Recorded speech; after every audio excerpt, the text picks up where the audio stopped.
You know I'm sad because you're not subscribing to my channel. But okay, let's enjoy the story. The mirror that reflected the future.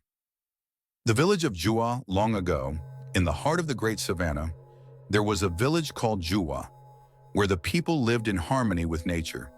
The villagers were known for their wisdom, but they also carried a deep respect for the unknown.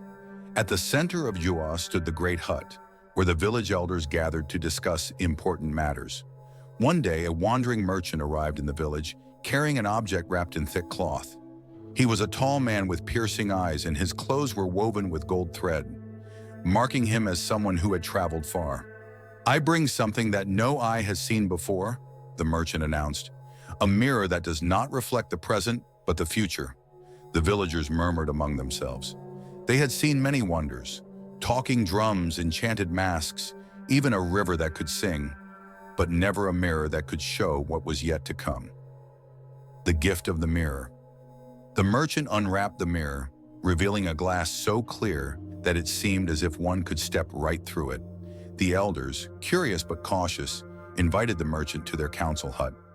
"If this mirror truly shows the future, then it is both a gift and a danger," said Elder Nia, the wisest of them all. "Tell us, what do you ask in return?" The merchant smiled. "I ask for nothing but shelter for the night.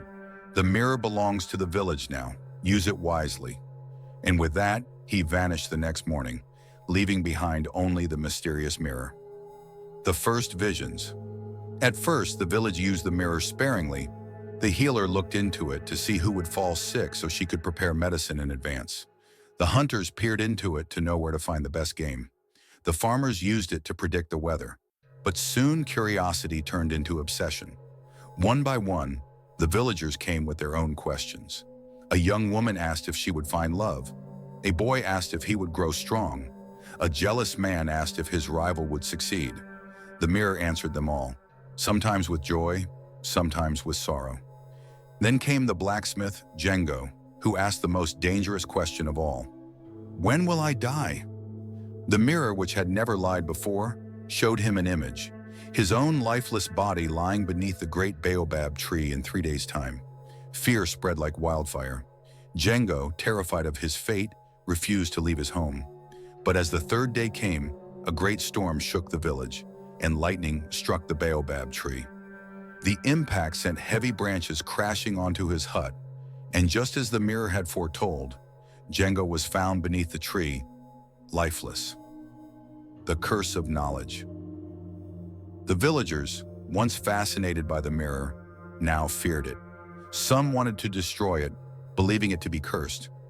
Others still wished to use it, unable to resist knowing what lay ahead. Elder Nia, seeing the unrest, gathered the people. "We have become slaves to our own future. This mirror has shown us what we were never meant to see." But before she could give the order to hide the mirror, a young boy named Kojo stepped forward. He had been silent all this time, watching, listening.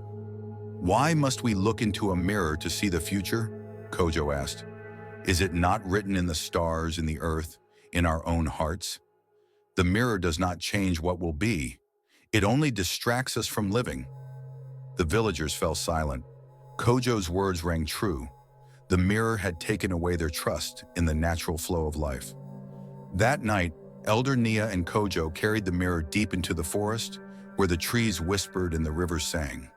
They placed it beneath the roots of an ancient tree where no man would ever find it again. The lesson of the mirror. From that day forward, the village of Jua never spoke of the mirror again. They learned to trust the wisdom of the elders, the signs of nature, and the strength of their own choices. And so, the village flourished, not because they could see the future, but because they chose to live without fear of it. Moral of the story: knowing the future is not always a gift. It is how we live in the present that shapes our destiny. Would you like a video title and description for this story?